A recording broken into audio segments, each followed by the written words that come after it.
After 3 years of being her possession, taken by force, my patrons suddenly went bankrupt. Chloe left me a sum of money and calmly prepared to kill herself. Before she went, she begged me not to mock her and told me that I was finally free, but I just gave a slight shake of my head. Now it was my turn to do the taking. The news of Chloe's bankruptcy spread like wildfire, and it had to be true because her frenemies were already starting to make moves on me. The quickest way to break a woman is to steal her man. I snarled at the woman on the phone who was making lewd comments.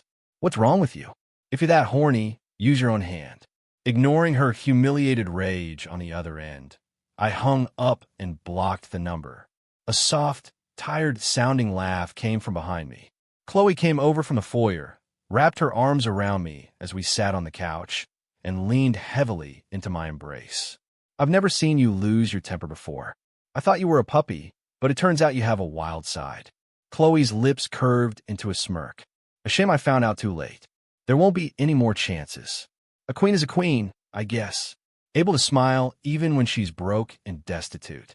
The air was thick with unspoken things. And then she suddenly asked, "Where's the card I gave you?" I transferred $2 million into it. "Ethan, just as you always wanted, you're free." As Chloe spoke, half of her face was lost in the shadows, her expression unreadable. I did always crave freedom, but I don't think I ever truly planned on leaving her. Being with her was great. Plenty of money, amazing in bed, gorgeous, just a little too controlling. I'm not a pushover, so I couldn't help but run my mouth and talk some smack now and then. I thought for a moment, feeling it was wrong to be snarky now, and just asked, "Are you really bankrupt?" She turned her head away and gave a soft em. The sound had barely faded before she added, "Please don't mock me, and you can leave now." Her legs were rubbing together restlessly, a clear sign of the war raging within her. I asked again, "You gave me all your money, so what's your plan?" A long silence was my only answer. I tossed the dagger I'd found in the bathroom onto the table. "Planning on this?" Chloe's voice dropped. "Don't talk about it," she pressed again. "You always wanted to be free, didn't you? You can go. I won't force you anymore. I don't have the power to." I remained as nonchalant as ever, not rushing to give her an answer. I can't even recall how pathetic I was when I first met Chloe, only that when I was so broke, I was about to sell my body to pay off debts. She bought me with a black card and took me home. I'd heard of her before then, of course, and none of it was good. I tried to escape more than once, but I was always caught. She had a tracker implanted in my tooth, cameras installed in my room, and I could only use the phone and laptop she provided. She controlled every aspect of my life, right down to the flavor of my toothpaste. My resistance was like a kitten scratching to her, but every act of defiance earned a punishment. Sometimes I'd be tied to the piano, other times strapped to a pommel horse, always in poses and positions that pleased her. I was forbidden from contacting anyone she didn't approve of, man or woman. If she ever caught me, that person would vanish from my life completely. I was terrified of her for a long time, and our relationship had become something twisted and impure. My affection for her was always laced with fear, but human emotions are impossible to control, especially now that maybe I could finally be the one in charge. At that thought, I shook my head. Now it's my turn to do the taking. What are you going to do about it? Chloe hesitated, seemingly unable to speak the words. Do the taking? I paused, thinking, damn, I was too impulsive. Whatever. I was all in now. Let's just say I'm paying for your services now. Thanks to you, I've saved a bit of money over the years, invested in some real estate. If I sell it all off, plus the luxury cars and watches you bought me, it should be enough to cover some of your debts. She seemed slightly moved, but then her brow furrowed again. For someone who was supposedly a captive, you have a very clear inventory of your assets. I saw her eyes narrow and her body tense, poised to run at any second. The mood chilled instantly with her words. I instinctively shifted back, and she immediately shot up, planting her hands on the sofa on either side of me, trapping me between her arms in that old commanding way. Always try to run. Her focus sharpened, as if she was about to say more, but she changed her tone. Well, now you get your wish, Ethan. Just go before I change my mind. For the first time in 3 years, I rolled my eyes at her, and pointed to the video doorbell's monitor. Seriously, you think you have time for regrets? There's a mob of creditors right outside. The words had barely left my mouth when Chloe glanced at the screen and suddenly shoved me against the door. I've never tried this while debt collectors are at the door, she murmured. Chloe, I hissed. The commotion inside seemed to alert the people outside. Through the door, I was forced to watch the piercing stars of the men on the monitor. The woman responsible for all this pressed against me. Her voice a low whisper only I could hear. You can scream a little louder in a bit. Let them hear you, so they'll break in and kill me. As she spoke, Chloe ignored my protests and pinned my hand behind my back. Damn it, I hated this position. I tried to struggle when she reached for a rope, but she just muttered to herself, completely unfazed. I owe so much money. They'll probably chop me up and sell me for parts. Hilarious. Who would even care? I don't know how much time passed before my wrists were finally free. I furiously threw the rope onto the mat, one hand on my hip, the other jabbing a finger toward her nose. Don't you forget who's doing the taking now. I'm your patron, and you will do as I say. So, what are your demands? Chloe asked, her composure already returned, a playful glint in her eye. Patron, first, I said after a moment's thought. No killing yourself and cut the act. I tossed a new credit card on the table, putting on an air of superiority. This isn't my name. It has all my savings from the past few years, probably around 40 or 50 million. As she stared in astonishment, I produced several property deeds and a pile of watch boxes, complete with their certificates of authenticity. Liquidate these. That should be another 9 figures at least. I put my hands on my hips, savoring the right to posture that I just stolen from her. Use it all to pay your debts. At least it'll buy you the right to live. All right, Chloe said, her eyes scanning the items. What do you want from me? I didn't like her tone. It made my grand dramatic rescue feel like just another way to manipulate her. But it didn't matter because throwing money at someone felt absolutely incredible. I'm going to have this tracker removed from my tooth, I said, watching her expression carefully. And then I'm going to have it put in you. Chloe lifted her gaze to meet mine, and that simple movement made a cold sweat break out on my back. Some hidden part of me, conditioned by years of random punishments, had learned to sense danger before my mind did. I recalled everything she'd done to me and continued. From now on, your every move is under my control. You'll report to me before you go anywhere, and you are not to be seen with any men. Oh, I added meticulously, and I don't like mint toothpaste. Get lemon from now on. Chloe's eyes never left me. After a long moment, she spoke slowly. You're surprisingly good at this game of taking. So she asked, her tone unreadable. Are you going to punish me as harshly as I punished you? In your dreams. In the days that followed, I acted on every twisted little fantasy I had, inflicting on Chloe all the torments she had once inflicted on me. That tracking device was now firmly embedded in the third mare from the back of Chloe's upper jaw. Every evening, I made her wear nothing but an apron and perform the act of cooking for me. Yes, perform. Because she couldn't actually cook, but I liked watching a woman in the kitchen. Everyone has their kinks. She used to make me wear fetish outfits and pretend to give lectures for her. From the day she agreed to my taking, she lost all control over her electronic devices. Her phone, her tablet, her laptop, they were all logged into my accounts, allowing me to monitor her every move. As for her physical freedom, I didn't even need to enforce it. With the entire world's creditors looking for her, she couldn't go out anyway. Late one night, Chloe, who'd been under house arrest for days, was squatting on a chair to eat her dinner. I watched her from the sofa, enjoying the view. I like that chair you're on, I said, a sudden idea striking me. Chloe instinctively ran a hand over the chair's surface, testing its hardness and angles. I don't think so. It's too hard. It would hurt you. Why would I be in pain? I raised an eyebrow when you'll be under me. Chloe sat down her bowl, slowly swallowed her last bite of food, and said, All right, I'd love to see you on top, working hard and dancing for me. What kind of twisted thing was that to say? I was the one in charge. On another late night, Chloe was busy with something at her desk. I leaned against the doorframe watching. After some time, she took a call. Do it now. I quickly slid under the desk. Thanks to Chloe's particular tastes, I knew the 2 front casters on this office chair could be locked. While Chloe was arguing with the person on the phone, I stealthily locked the wheels, and by the time she tried to move, she was trapped. The person on the phone was relentless, their voice growing louder and more aggressive. Meanwhile, Chloe was becoming increasingly distracted by my advances. I kissed my way up the path of her unbuttoned blouse, then tilted the chair all the way back. Chloe fell silent, the only sound in the room, the angry tirade of the creditor on the phone. I mouthed to her, "I thought you liked doing this while debt collectors are calling. Go on." Chloe's face flushed with a mixture of anger and arousal, and she bit her lip to stay quiet.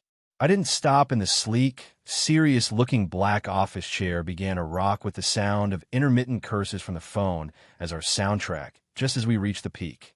I abruptly stopped and held the still-active phone up for her.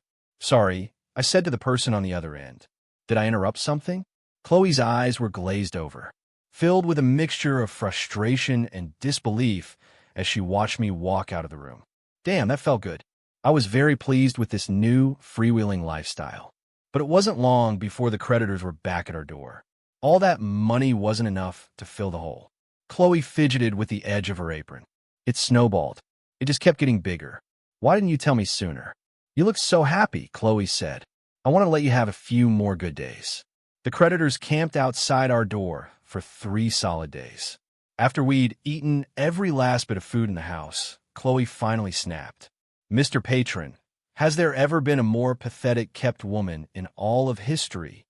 "Thanks, and I've never been such a pathetic patron," I retorted. I patted her head like she was a puppy, and, ignoring the thunderous look on her face, I called 911. After giving the address, I told the operator, feeling a bit embarrassed, "Hello, officer.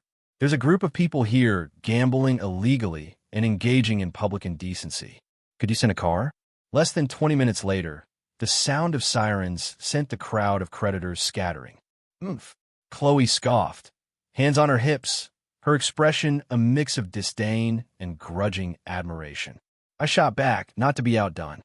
"At least now we can go get some food." I told the police the truth, and Chloe and I ended up getting a 3-day stay in a county jail for our troubles. After we got out, the first thing I did was take Chloe to my old apartment, a small place that was still decorated just as I'd left it, cozy and sweet. As I was fondly reminiscing, Chloe broke her silence for the day. "Shut up. Is it your turn to talk?" I gave her a light slap. "I gave you all my properties and all my money to pay off your debts. This place was my grandmother's. You should be grateful we have a roof over our heads at all." Chloe was silent for a moment. "I remember your grandmother was very ill. Pancreatic cancer," I said, starting to tidy up. "If you hadn't given me the money, her last days would have been filled with pain. I didn't do anything to help you." I looked at her seriously. Patients with pancreatic cancer suffer immensely at the end. Back then, I had no money for her treatment. I couldn't even afford the painkillers. Couldn't even give her a decent meal. Ethan and Chloe began trying to change the subject. Money solved a lot of problems, like letting my grandmother die with some dignity. "Is that why you're taking me in now?" she asked, staring at me. "Because my money helped your grandmother?" I stared back at her. This wasn't the right moment. Not when we were this pathetic to say, "I'm taking you in because I kind of like you, and I can't stand the thought of you being torn apart by creditors. And I don't want to see the high and mighty Chloe fall so hard. Since you're bankrupt anyway, you might as well just stay with me from now on." I hesitated, then put on my best patron air. "You could say that. Besides, I want a taste of what it's like to torment you. And this is the perfect opportunity, isn't it?" She fell silent again. "Bankruptcy makes you pessimistic, and pessimism makes you quiet. I get it." I turned and started ordering takeout on my phone. The moment I confirmed the order, I looked up to see her face rushing toward mine, her lips crashing down on me. Her soft chest pressed me into the sofa cushions. My hands were pinned above my head, and my legs were quickly restrained.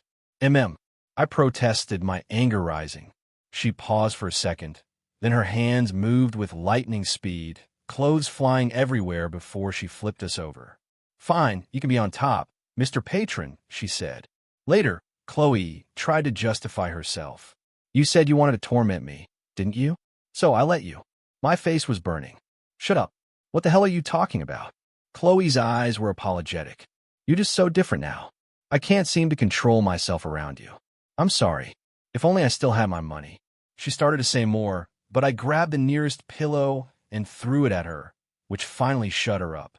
After we ate, I started to clean up the apartment. It was a small one-bedroom place with only one bed. I can sleep on the couch, Chloe offered quickly. I'm a patron here. I make the rules, I said, pointing to the bed. You take the bed. I'll take the couch. Late that night, after hearing the thud of someone falling off the couch for the 10th time, I realized the former queen wasn't cut out for sofa sleeping. At my instruction, Chloe quickly scrambled into the bed. She snuggled close, her voice a small whisper. Ethan, being like this, it feels like we're a married couple. My heart skipped a beat, but I scoffed. Dream on. We're not even a couple. I'm your patron and your creditor. Then I rolled over, biting the blanket to muffle my silent sobs. I finally got to be the patron, but now all the money was gone. Now I was bankrupt too. Even though we were flat broke, I still didn't trust Chloe to be out on her own.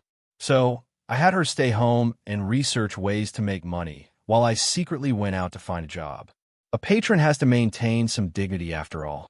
Realizing I'd become a kept man right out of college and had zero work experience, I opened up Reddit and searched what jobs are good for college grads with no experience. The answers were grim. If you're fit, do the gig economy triathlon of DoorDash, Uber, and Amazon delivery. If you're older, the 3 S's of security, sanitation, or senior care. If you have no skills, the unholy trinity of factory work, customer service, or sales. And if you wanted a real life-changing gamble, there were always high-risk ventures abroad. I silently closed my phone. Had the job market really gotten this bad? I opened a job app and, after some searching, found what looked like a decent office job. 9 to 5, $20,000 a month. I clicked on it. The location, Vietnam, right? I might be inexperienced, but I wasn't an idiot. After half a day of searching, I found a job as a housekeeper. The couple who employed me would leave for work, and I'd go in, clean the house, do the laundry, and that was it. For that little work, they were paying $30,000 a month. They had to be loaded. The agent from the service confirmed the details with me. They're in a hurry. It would be best if you could start this afternoon. She said it like it was the most normal thing in the world. You know how it is with these workaholics. The house falls apart if no one's there to look after it for a day. I looked at her blankly. I really didn't know. Chloe had been a workaholic, but her life had never been chaotic. Did you get that? The agent pressed. You should get ready to start this afternoon. I nodded quickly. I understand. The job was far from my apartment, so I grabbed a quick bite to eat on the way. While I was eating, Chloe called. Were you out? I said, my mouth full of hamburger. Do you have enough money? She asked. I almost choked on my burger. The irony made me laugh, so hard my cheeks ached. I fought the urge to mess with her and just made up an excuse. A friend of mine is going through a bad breakup. I'm just hanging out with him for the day. We'll probably play some cards, maybe shoot some hoops. She listened silently on the other end. When I was done, she finally asked, so, you're not having dinner with me? I'll be back tonight. I can bring you whatever you want for dinner. She didn't reply, so I kept talking mostly to myself. I'm a pretty good patron, aren't I? I even report my whereabouts to my kept woman. Unlike some people I know who never bothered to do the same for me. This time, Chloe's reply was swift. Right. Thinking back, as domineering and absolute as Chloe was, she had never just vanished without a word. Well, I'm not vanishing, am I? I said, I'm just out for a bit. A patron has to have a little freedom, right? It feels like we're a married couple. Her words from the other night flashed to my mind. And before I knew it, I was saying, we're not actually married. You know, your control issues are showing. The bright sun outside was making my head swim, and all I could think about was finishing my burger and looking up tips for my new housekeeping job. I was so preoccupied that I didn't notice how unnervingly quiet the other end of the line had become. I waited for her to reply while I finished my burger, and it was only after I'd swallowed the last bite that I realized she had already hung up. I didn't think much of it. Right now, making money and doing a good job for my employer were the most important things. I needed money to take care of her. The thought that for the time being, Chloe was completely dependent on me put me in an excellent mood. I arrived at the apartment 20 minutes early. For $30,000 a month, I expected a disaster zone or a long list of demands, but it was just a normal apartment, and it wasn't even dirty. The laundry hamper only had a few women's dresses that looked like they might not have even been worn, and the fridge just had a few bottles of water. I did a quick tour and found a note on the dining table. All requirements were given to the agency. Just complete the tasks. That's it. I checked every room. All the trash cans combined wouldn't even fill a single bag. $1,000 a day for this. I felt guilty, so I filled a bucket and wiped down every smooth surface in the apartment twice. I took the few clothes out of the closet, aired them out, and ironed them. I polished every dish and glass in the kitchen and the living room bar. Only after making sure the entire apartment was spotless did I leave with a tiny palm-sized bag of trash. After locking the door, I thought for a second, then took a picture of it and sent it to my employer via iMessage. All done and locked up. She replied almost instantly, "Great. Thank you for your hard work. There's $200 under the doormat. Buy yourself a drink." I was shocked and quickly typed back, "Oh no, you don't have to do that. You're already paying me so generously. I couldn't possibly take more. I get home very late. If you don't take it, the building's cleaning crew probably will. The money won't be coming back to me either way." I hesitated. "All right then. Thank you very much." So rich, she tips $200 for a bottle of water. Grinning, I immediately bought dinner and headed home. When I got home, I didn't see Chloe right away. The apartment was so small that a single glance was enough to find her sitting on the tiny balcony, staring out at the city. I sat down to takeout and gently called her in for dinner. She was cooperative, getting up from the small balcony couch immediately. Her long legs were enough to make anyone jealous. She crossed to the table in 2 strides, set out her food, and began to eat in silence. I sighed internally. She would never have eaten cheap takeout like this before. The whole evening was unnervingly normal. She finished her food, washed her dish, and then got on her laptop to work. I, on the other hand, was exhausted from my day's work. So, I just took a shower and went to bed. In that state between sleep and waking, I thought I heard a voice whisper, "You want to run, don't you? But you can't bring yourself to do it." The words faded away like a dream. The next few days passed in much the same way. I spent my days cleaning diligently and my nights falling into an exhausted sleep. Chloe, unable to leave the house, was constantly on her laptop, working furiously every day. I love my new job. I never saw my employer. All communication was through notes or iMessage. The quality of my work was entirely up to my own standards. After a month, the $30,000 was deposited right on time. I was so excited I could have jumped for joy. By the second month, I was more motivated than ever. Chloe seemed to be making some progress, too. The perpetual frown on her face had eased slightly in the last couple of days, though she was still very quiet. The apartment was unusually clean today. Even the dress that was usually in the hamper was already washed, dried, and hanging up. I walked through the apartment. The trash was empty, the floors spotless. I felt like I was the only dirty thing in the entire place. Just as I was wondering what was going on, a woman in loungewear emerged from the bedroom. I jumped, and she spoke first. "I'm your employer, Sarah." I immediately plastered on a smile. "Oh, hello, Miss Sarah. I'm so sorry. I didn't realize you'd be home today." Sarah gave me a warm smile. "So, how do you like working here? Is it tiring?" "Tiring?" With a workload this light, who was I to complain about being tired? Her asking made me feel a little ashamed. "The job is great. I should be thanking you." Sarah walked over to the kitchen island and poured me a glass of water. "Take a break. You don't need to clean today." Maybe because we were in her home, she seemed very forward and familiar. I took the glass awkwardly. "Well, if there's no cleaning to do, I'll get out of your hair and let you rest." I finished the water and got ready to leave. "Ethan," the woman said suddenly, her tone changing. She sounded like she knew me well. "You don't remember me? We were in college together." I was stunned. In college, I was always either in class or at work. I never paid much attention to my classmates. The last few years with Chloe, I'd lost touch with everyone from my past. I never bothered to reconnect. I racked my brain, but I couldn't place her at all. "Never mind," she said. "You never paid much attention to anyone back then. It's been years, so it's normal you don't remember." So, I asked the most important question. Did you know it was me before you hired me?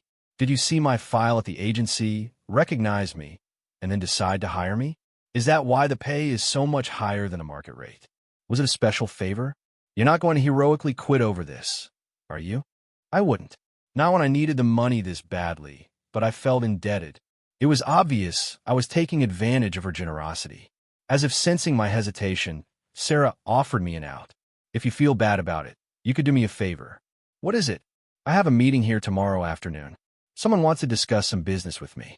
Could you stay and help out? You just need to clean up a little when we're done. I thought it was going to be some huge request. Of course, that's no problem at all. That's part of my job. Anyway, it's not a favor. Sarah took an elegant sip of her water. Well, thank you in advance. The next day, determined to earn that $30,000, I arrived early. Sarah was home, resting on the sofa with her eyes closed while I began cleaning nonstop. I could feel her eyes on me, watching me, sizing me up. It made me uncomfortable, but I had a job to do. A little while later, the doorbell rang. Sarah gestured for me to get the door. I nodded and hurried over. I hadn't intended to stare at my employer's guest, but the moment I opened the door, my world froze. My scalp tingled and my eyes locked with the person standing there, unable to look away. Ethan. Her saying my name was enough to make my knees weak. Chloe, you're here, Sarah said from behind me. She stood right behind me, positioning herself. So, we were side by side like a couple greeting a guest. Come in. We've been waiting for you. We, what did she mean? We. There was no we. I was just about to start explaining all my recent absences, all the lies I told about not being home. But as Sarah stepped aside, Chloe brushed right past me and entered the apartment. She didn't say a single word to me, but the look in her eyes, shifting from shocked confusion to a cold, dawning comprehension, sent a chill down my spine. The sight of her indifferent back as she walked away filled me with a sudden panic. Sarah poured her a cup of the tea I had made, then turned to me and said in a tone that left no room for argument, Ethan, the tea is getting cold. Go make some more. It was my job, wasn't it? So why couldn't I move? The look in Sarah's eyes was suddenly foreign to me. That smug, triumphant, waiting for the show to begin expression felt like the real her. This is my housekeeper, Sarah explained to Chloe with faux kindness as Chloe's eyes lingered on me. He just does a bit of cleaning. I asked him to stay today, specifically to help out. Chloe's brow furrowed at her words, and she shot another look at me. As she looked away, I saw a flash of the old Chloe, the ruthless, decisive, cold-hearted woman I once knew. Finally clicked. They knew each other, and Sarah had clearly lost some battle against Chloe in the past. Now their roles were reversed, and Chloe was the one who needed something. Sarah had deliberately set this meeting here, had deliberately hired me, all to humiliate Chloe.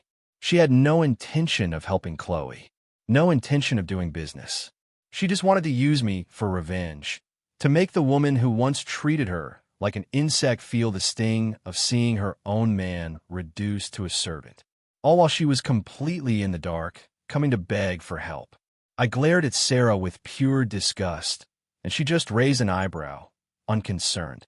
So, Chloe, what did you want to discuss? She asked, finding ignorance.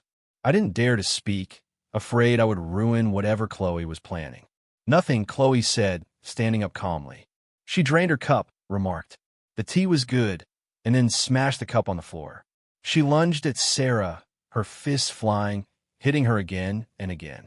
She beat Sarah senseless, and Sarah was completely powerless to stop her. Chloe didn't stop until Sarah was a whimpering mess on the floor. Then she turned, took my hand, and let me out. We need to move fast, she said. After a stunt like that, Sarah probably has people waiting nearby to grab us. There's a price on my head, after all. She could still find the time to joke. I followed her closely as we switched subways multiple times before I finally felt safe. I couldn't get the look on Chloe's face out of my head. What were you thinking? I had to ask. When you saw that it was me who opened the door. I knew it, she said simply. Knew what? She turned to look at me. I knew you'd run off with someone rich. And of course, it had to be someone who hates me. I guess you really don't care about me at all. That's not true. The words flew out of my mouth before I could stop them. I couldn't believe she would think something so ridiculous. You're bankrupt, aren't you? I used all my savings to pay off your debts. So, I found this high-paying job thinking I could help you out. I never expected that. I understand, Chloe said, a small smile playing on her lips. I get it now. She was deliberately using you to get to me. She tried to get a job at my company once and failed. Then she went to a competitor and tried to come after me and failed again. In fact, I only heard about both failures secondhand. She never even made a dent in my business. And now she's gone to all this trouble just to try and humiliate me and failed again. I finished for her. No, Chloe said, her voice suddenly low. This time she succeeded. The hand she had placed on mine twitched, but didn't tighten its grip. I never thought you'd actually use all your savings to cover my debts, she said, her thoughts seemingly elsewhere. As we got out of the taxi, she added out of nowhere, I'll pay you back double one day. After that day, the tension between Chloe and me seemed to dissolve. She continued to play along with my game of taking, submitting to all my sudden whims. I stopped looking for other work and instead started going with her to meet with her old business contacts. She was still the same Chloe, bold and meticulous, sharp and decisive. The path to rebuilding her empire was incredibly difficult, but she never once complained. Just when I thought things were finally starting to settle down for us, she was hospitalized. I was in the middle of making dinner when the call from the hospital came. Is this Mr. Ethan? You need to get to the hospital right away. A Miss Chloe was brought and covered in blood. She's going into shock. My vision went black. I immediately shut off the stove, killed the power, and ran out the door to the hospital. On the way, one of Chloe's old loyal assistants called and told me what happened. She'd been trying to secure an investment, and the investor had given her a cruel challenge. He'd thrown a card loaded with $2 million into a pit filled with shattered glass and told her if she jumped in and retrieved it, the investment was hers. I started to tremble. A pit full of broken glass. How many cuts would she have? How much pain must she have been in? She was risking her life. I was so distraught I could barely breathe, as if I were the one covered in wounds. The assistant's voice broke. Chloe was just so desperate. The surgery lasted until midnight. The doctor's voice trembled as he spoke. There is only one life-threatening injury, which we've closed up, but the sheer number of smaller lacerations is immense. She'd lost a lot of blood by the time she got here. She's going to need a lot of rest. I followed the gurney into her room and began a sleepless vigil. Chloe woke up early as soon as the anesthesia wore off. She looked around, and upon realizing she was in a hospital, she first seemed relieved, then grew tense again. Ethan, get my things. We're leaving. She rarely used that commanding tone with me anymore. I frowned. You just got out of surgery. I hadn't even had a chance to be angry at her for gambling with her life. And now she was giving me a new reason to be furious. We have to go back, she said, her tone firm. Then it softened. Staying in the hospital is like putting up a sign with my location, telling everyone where I am. People will come for me. I understood her reasoning, but how could she leave the hospital in her condition? I was so torn I want to cry. Her assistant came in, understood the situation at a glance, and immediately went to handle the discharge paperwork. Chloe looked at me, her gaze and tone leaving no room for argument. Go home and get the medical supplies ready. These wounds will need to be changed regularly, right? Whatever we're missing, go buy it now. Couldn't refuse, so I went. I rushed through the bustling hospital, a map seeming to unfold in my mind, guiding me from the doctor's office to the pharmacy to the billing department. The moment I left the hospital, I hailed a cab and rushed home. I beat Chloe home. She hadn't arrived yet. I followed her instructions quickly, sorting and preparing all the medications and supplies she would need, but I waited and waited. A 30-minute drive turned into 2 hours, and she still wasn't home. A panic like nothing I'd ever felt before consumed me. I started to pack a bag to go back to the hospital, but as I was about to leave, my eyes fell on the apron hanging in the kitchen. The tracker. The tracker was still in her tooth. I ran to the computer, opened the app, and checked her location. What I saw sent a chill through my entire body. Her location was in the ocean, and it was moving steadily toward international waters. Just then, her assistant called. Ethan, Chloe's in danger. Her last message to me was to contact you. She said you would know how to find her. She's on the water heading south. They must be taking her out to international waters. I couldn't speak. Mr. Ethan, please come downstairs now. I'm almost there. I followed him, and we quickly boarded a boat heading out to sea. The boat was fast. I spent the trip vomiting over the side while tracking her location on the laptop. As dusk fell, we finally spotted their boat. But just as we were closing in, they stopped. A moment later, an identical boat appeared behind us. It was a trap, the assistant said, his face grim. A man on the other boat yelled across the water. Did you really think you could come out to international waters and just go home safely? My eyes were fixed on Chloe, tied to the railing of their boat, her wounds still bleeding. I could see that the rope binding her was attached to a large block of concrete. If they pushed it overboard, she would never surface again. The thought made me vomit again, more violently this time. We were outnumbered. The assistant and I were quickly overpowered and dragged onto their boat. I was thrown down next to Chloe like a dog. I'm sorry I got you into this, she said. I'd never been in a situation like this. I was filled with a primal fear of the ocean, of being fed to the fish. Our captor laughed. Well, Chloe, not so high and mighty now, are you? He put his foot on her shin. See, nothing good ever happens to the people who get close to you. Still thinking you can make a comeback. The man couldn't stop talking, his resentment toward Chloe pouring out of him. Thinking of starting a new company? I'll make sure you die without ever knowing what hit you. He started walking toward me. I'm going to let you watch the man who spent 3 years with you die for you, and then I'll send you down to join him. As he spoke, Chloe suddenly squeezed my hand. She had secretly managed to untie her hands. Just as the man was about to shove me overboard, Chloe sprang up, looping the freed rope around his neck. The assistant immediately shoved the concrete block tied to the other end. With a scream, the man who was about to kill me was yanked into the ocean. Don't worry, he won't die, Chloe said, trying to reassure me. The knot wasn't a slip knot. It'll loosen in the water. He'll be back on the boat soon. We have to go now.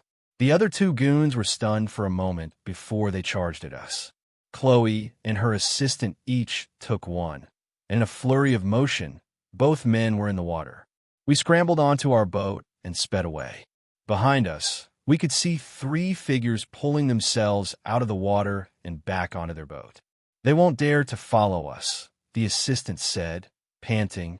I called the Coast Guard as soon as I was on my way. Good, Chloe said weakly, slumping against me.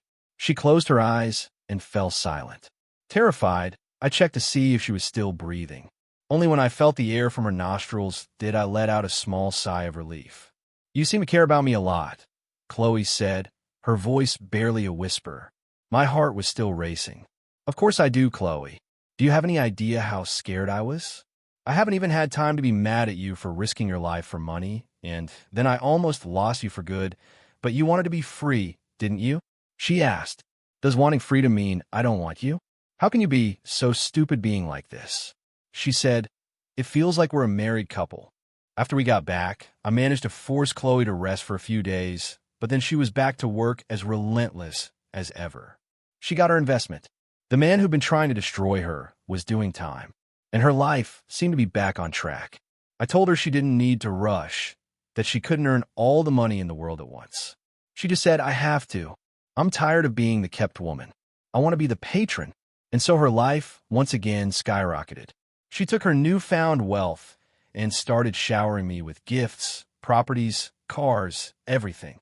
I laughed. This feels a lot like a marriage proposal. Then let it be a proposal, Chloe said, wiring another huge sum into my account. So, do you want to go back to being my kept man? Or do you want to marry me? I climbed on top of her. I want to be the patron. I want to do the taking. I want to torment you mercilessly.